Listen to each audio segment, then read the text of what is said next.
Hello friends, my name is Dinesh Pawar and I welcome you all. ये channel specially उन students के लिए बनाया गया है जो एग्रीकल्चर स्ट्रीम में हैं और जो ICR, BHU, JET जैसे एग्ज़ाम्स देने के लिए अपनी प्रिपरेशन कर रहे हैं। इसके साथ साथ ये चैनल उन बच्चों के लिए भी हेल्पफुल होगा जो कि JRF, SRF, agriculture officer, assistant agriculture officer ऐसे एग्ज़ाम्स के लिए प्रिपरेशन करना चाहते हैं।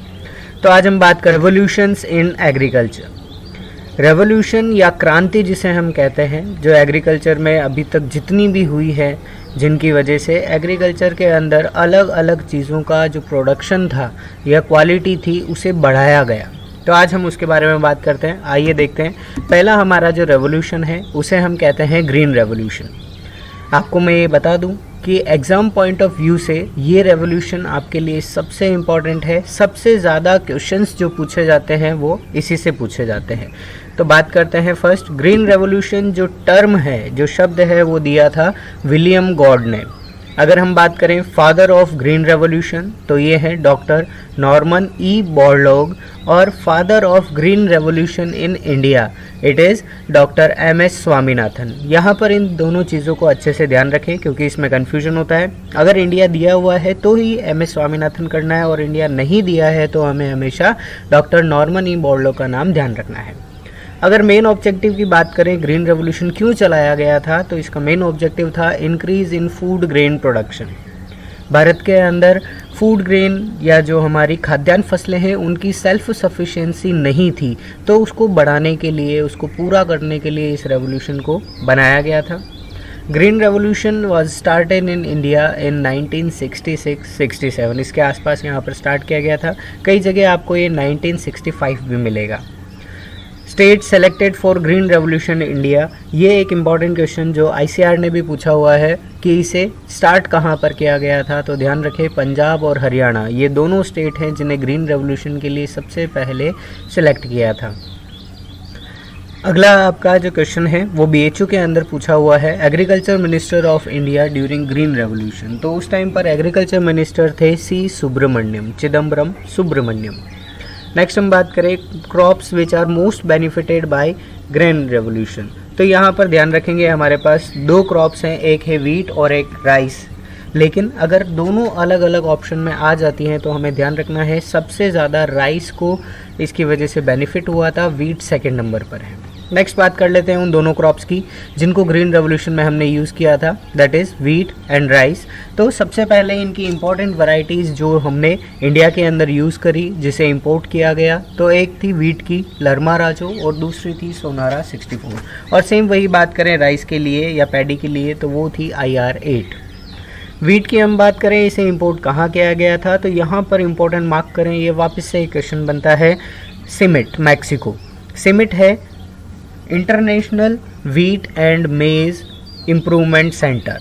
तो इसको ध्यान रखें, क्वेश्चन पूछा हुआ है। सिमिट का हेड क्वार्टर कहाँ है, तो वो है मैक्सिको में। और अगर राइस की बात करें तो इसे इंट्रोड्यूस किया गया IRRI, international rice research institute, जो कि मनीला फिलीपींस में है। एक क्वेश्चन यहाँ पर है जो हमें कंफ्यूज करता है। एक तो नेम है इसमें IRRI और एक है CRRI। तो I से हम बोलते हैं इंटरनेशनल और C से बोलते हैं सेंट्रल। तो ध्यान रखें, इंटरनेशनल राइस रिसर्च इंस्टीट्यूट तो है मनीला फिलीपींस में और central rice research institute India का जो है कटक उड़ीसा में। अगर जीन की बात करें, वीट में हमने कौन से जीन को यूज़ करा, तो वीट में प्रोडक्शन को इंक्रीज़ करने के लिए जो जीन रिस्पॉन्सिबल था वो है नॉरिन-10। और अगर सेम वही राइस की बात करें तो यहाँ पर है DGO वो जीन। लास्ट हम बात कर लेते हैं हमारे इम्पोर्टेंट पर्सन्स जो कि डॉक्टर नॉर्मन ई बोरलॉग और MS स्वामीनाथन हैं। डॉक्टर नॉर्मन ई बोरलॉग जो है ये नेटिव थे या जिनका जन्म हुआ था क्रेस्को, जो कि USA के अंदर है। इनका जन्म हुआ था 25 मार्च 1914 को और इन्हें जो सर्वोच्च अवार्ड मिला हुआ है ग्रीन रेवोल्यूशन के लिए वो है नोबेल प्राइज़। एक चीज़ यहाँ पर फिर से इम्पॉर्टेंट मार्क करें, इन्हें नोबेल प्राइज़ एग्रीकल्चर में नहीं मिला था, इन्हें मिला था विश्व शांति में, फॉर वर्ल्ड पीस। 1970 में इन्हें ये प्राइज़ दिया गया था। नेक्स्ट हम बात करें अगले important person doctor MS Swaminathan. इनका जन्म स्थान था कुंभाकोनम तमिलनाडु। ये क्वेश्चन BHU पूछ चुका है, उन्होंने कुंभाकोनम का नाम नहीं दिया, सिर्फ स्टेट का नाम पूछा था। तो ध्यान रखें डॉक्टर MS स्वामीनाथन का बर्थ प्लेस जो है वो स्टेट है तमिलनाडु। इनका जन्म हुआ था 7 अगस्त 1925 को और इन्हें जो हाईएस्ट अवार्ड मिला है वो है वर्ल्ड फूड प्राइज़, विश्व खाद्य पुरस्कार। ये दिया गया था इन्हें 1987 में। तो ये थे आपके इम्पोर्टेंट क्वेश्चंस जो कि ग्रीन रेवोल्यूशन से हैं। इन सभी को आप चाहे तो एक लाइन में लिख लें, और या अगर आपको इसमें दिक्कत आती है पढ़ने में तो आप इसको स्लाइड को बीच में आप पॉज करें और उसके बाद इनसे जो भी आपको मैटर लिखना है उन्हें ज़रूर लिख लें।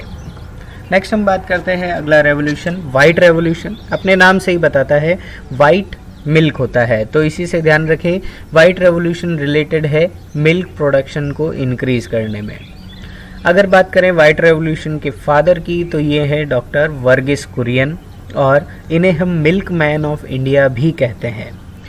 वाइट रेवोल्यूशन को लॉन्च किया गया था सबसे पहले 1970 के टाइम पे और इसे हम ऑपरेशन फ्लड के नाम से भी जानते हैं। तो इस चीज़ को अच्छे से ध्यान रखें, ऑपरेशन फ्लड और वाइट रेवोल्यूशन दोनों एक ही चीज़ हैं। ऑपरेशन फ्लड को स्टार्ट किसने किया था ये क्वेश्चन पूछा गया है।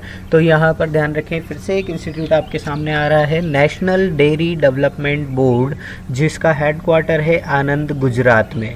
कई लोग इसे हरियाणा करके आते हैं तो इसको करनाल हरियाणा कर देते हैं, तो इसको थोड़ा सा ध्यान रखें, हरियाणा नहीं है, ये है नेशनल डेयरी डेवलपमेंट बोर्ड, आनंद, गुजरात। फिर बात करें लास्ट आपके जनरल नॉलेज के लिए एक छोटा सा question, full form of Amul. Amul का जो पूरा नाम है, हम सिर्फ अमूल बोलते हैं पर इसका पूरा नाम भी है, तो इसका पूरा नाम है आनंद मिल्क यूनियन लिमिटेड। नेक्स्ट बात करते हैं तीसरा और इम्पोर्टेंट रेवोल्यूशन, एवरग्रीन रेवोल्यूशन या रेनबो रेवोल्यूशन। एवरग्रीन का मतलब ही है सदाबहार, तो हम कहते हैं एवरग्रीन से संपूर्ण क्रांति। तो इस तरह से हम इसे जान सकते हैं। एवरग्रीन रेवोल्यूशन जो है वो ओवरऑल डेवलपमेंट ऑफ एग्रीकल्चर से रिलेटेड है, पूरे के पूरे कृषि का एक समन्वित विकास इसमें किया जाता है। और अगर बात करें फादर ऑफ ग्रीन रेवोल्यूशन तो यहाँ पर मार्क करें, ये है डॉक्टर MS स्वामीनाथन। तो यहाँ पर फिर से कन्फ्यूजन है, तो थोड़ा सा ध्यान रखें। एवरग्रीन रेवोल्यूशन के फादर हैं डॉक्टर MS स्वामीनाथन और ग्रीन रेवोल्यूशन के फादर हैं डॉक्टर नॉर्मन E बोरलॉग। और इंडिया में अगर ग्रीन रेवोल्यूशन की बात करें तो उसके फादर हैं, बिल्कुल सही, डॉक्टर MS स्वामीनाथन। नेक्स्ट हम बात करें गोल्डन रेवोल्यूशन की।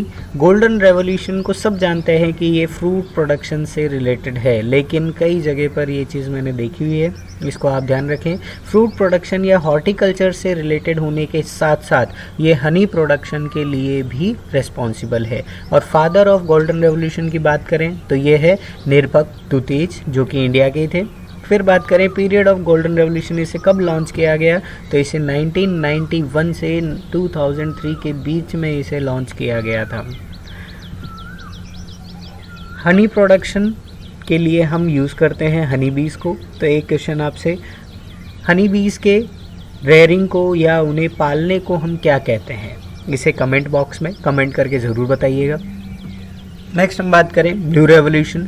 ब्लू अपने नाम से बताता है समुद्र, और समुद्र में कौन रहती है, मछलियाँ। तो इसीलिए ध्यान रखें ब्लू रेवोल्यूशन रिलेटेड है फिश प्रोडक्शन से, और फिशेस के रेयरिंग को हम क्या कहते हैं, बिल्कुल सही, पिसिकल्चर। फिर बात करें फादर ऑफ ब्लू रेवोल्यूशन, ये है डॉक्टर अरुण कृष्णन। अगर इसे इंडिया में बात करें कब लॉन्च किया गया था, तो इसे 7th 5 ईयर प्लान के टाइम पर लॉन्च किया गया था 1985 से 90 के बीच में। और ब्लू रेवोल्यूशन को लॉन्च किसने किया था, ये क्वेश्चन अभी तक नहीं पूछा हुआ है, पर फिर भी अपनी जनरल नॉलेज के लिए ध्यान रखें, इसे लॉन्च किया गया था फिश फार्मर्स डेवलपमेंट एजेंसी द्वारा। नेक्स्ट हम बात करें पिंक रेवोल्यूशन। ये थोड़ा सा कंफ्यूजिंग रेवोल्यूशन है क्योंकि इसके अंदर एक नहीं, दो नहीं, 3 अलग अलग चीज़ें हैं जिससे ये रिलेटेड है। तो इसे अपने ऑप्शंस के हिसाब से ही चूज़ कीजिएगा अगर एग्ज़ाम में क्वेश्चन आता है। तो ध्यान रखें ये रिलेटेड है, एक तो प्रॉन जिसे हम झींगा कहते हैं, झींगा से रिलेटेड है। सेकंड ऑनियन से रिलेटेड है। और थर्ड ये रेवोल्यूशन फार्मास्यूटिकल्स या दवाइयों से भी रिलेटेड है। और अगर हम बात करें फादर ऑफ पिंक रेवोल्यूशन तो ये हैं दुर्गेश पटेल। नेक्स्ट बात करें red revolution. Red revolution meat और टोमेटो प्रोडक्शन को इंक्रीज़ करने के लिए बनाया गया था। और फादर ऑफ रेड रेवोल्यूशन हम बात करें तो ये है विशाल तिवारी। नेक्स्ट हम बात करते हैं येलो रेवोल्यूशन की। येलो रेवोल्यूशन रिलेटेड है ऑयल सीड प्रोडक्शन से, जिसे हम हिंदी में तिलहनी कहते हैं। तो तिलहनी फसलों के प्रोडक्शन को इंक्रीज करने के लिए इस रेवोल्यूशन को हमने यूज़ किया था। और फादर ऑफ येलो रेवोल्यूशन है साम पित्रोदा। फिर बात करें राउंड रेवोल्यूशन, तो ये रेवोल्यूशन लगभग सबको पता है, it is related with potato production.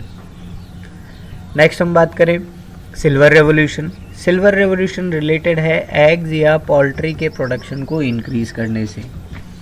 फिर बात करते हैं grey revolution. Grey revolution related है फर्टिलाइज़र प्रोडक्शन को इंक्रीज करने के लिए, और इसी के कारण भारत आज यूरिया में सेल्फ सफिशिएंट है, और उसके साथ साथ एसएसपी के अंदर भी धीरे धीरे सेल्फ सफिशिएंट होता जा रहा है। एक क्वेश्चन आपके लिए यहाँ पर, हम जानते हैं प्लांट्स के न्यूट्रिएंट्स के लिए नाइट्रोजन, फास्फोरस और पोटेशियम, ये तीनों सबसे ज़्यादा चाहिए होते हैं, लेकिन इन तीनों के जो फर्टिलाइज़र्स हैं उनमें से कौन से न्यूट्रिएंट के फर्टिलाइज़र्स इंडिया में नहीं बनाए जाते? कमेंट बॉक्स में कमेंट करके ज़रूर बताइएगा। नेक्स्ट हम बात करते हैं brown revolution. Brown revolution related है लेदर प्रोडक्शन से, या फिर अगर हॉर्टिकल्चर की बात करें तो ये रिलेटेड होता है कोकोआ प्रोडक्शन को इंक्रीज करने के लिए। फादर ऑफ ब्राउन रेवोल्यूशन की बात करें तो ये है हीरा लाल चौधरी। फिर बात करते हैं ब्लैक रेवोल्यूशन।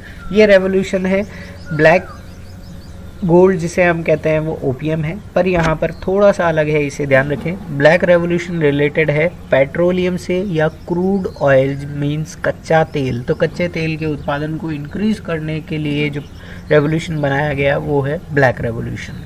नेक्स्ट हम बात करें वाइट फाइबर रेवोल्यूशन, और एक है हमारे पास गोल्डन फाइबर रेवोल्यूशन। तो ये दोनों अपने नाम से ही बता देते हैं खुद के बारे में सब कुछ। तो वाइट फाइबर हम कहते हैं कॉटन को, और गोल्डन फाइबर हम कहते हैं जूट को। तो इसी से ध्यान रखें, वाइट फाइबर रेवोल्यूशन था कॉटन प्रोडक्शन को इंक्रीज करने के लिए, और गोल्डन फाइबर रेवोल्यूशन था जूट प्रोडक्शन को इंक्रीज करने के लिए। और एट लास्ट हम बात करते हैं आईसीएआर के एक पूछे गए क्वेश्चन से, जो कि 2016 पीएचडी के एग्जाम में पूछा गया था। सैफरॉन रेवोल्यूशन मीन्स ऑरेंज, जो हम कहते हैं, जो हमारा कलर है ऑरेंज, उससे रिलेटेड है। तो ये जो रेवोल्यूशन है सैफरॉन रेवोल्यूशन, इसके लिए क्वेश्चन पूछा गया था कि ये रेवोल्यूशन किससे रिलेटेड है। तो इसे ध्यान रखें, ये सोलर एनर्जी या सौर ऊर्जा जो है उसके प्रोडक्शन को इंक्रीज़ करने के लिए बनाया गया था। तो ये था आज का वीडियो आप सभी के लिए। जो भी हमारे रेवोल्यूशंस आपसे पूछे जा सकते हैं वो सारे के सारे इसमें कवर्ड है, और ऑलमोस्ट वो सारे क्वेश्चंस कवर्ड है जो कि सभी एग्ज़ाम्स। अगर ये वीडियो आपको अच्छा लगा तो इसे लाइक ज़रूर करें, और अगर आपको लगता है कि ये इन्फॉर्मेटिव है और दूसरों के भी काम आ सकता है तो प्लीज़ इसे शेयर ज़रूर करें। कमेंट बॉक्स में मुझे कमेंट करके ज़रूर बताएं कि ये वीडियो आपको कैसा लगा। इससे रिलेटेड क्वेश्चंस जो हमने पूछे, तो उस क्वेश्चन के आंसर भी अगर आप चाहें तो कमेंट बॉक्स में दे सकते हैं। और उसके साथ साथ ऐसे ही और वीडियोस के लिए प्लीज़ इसे सब्सक्राइब ज़रूर करें।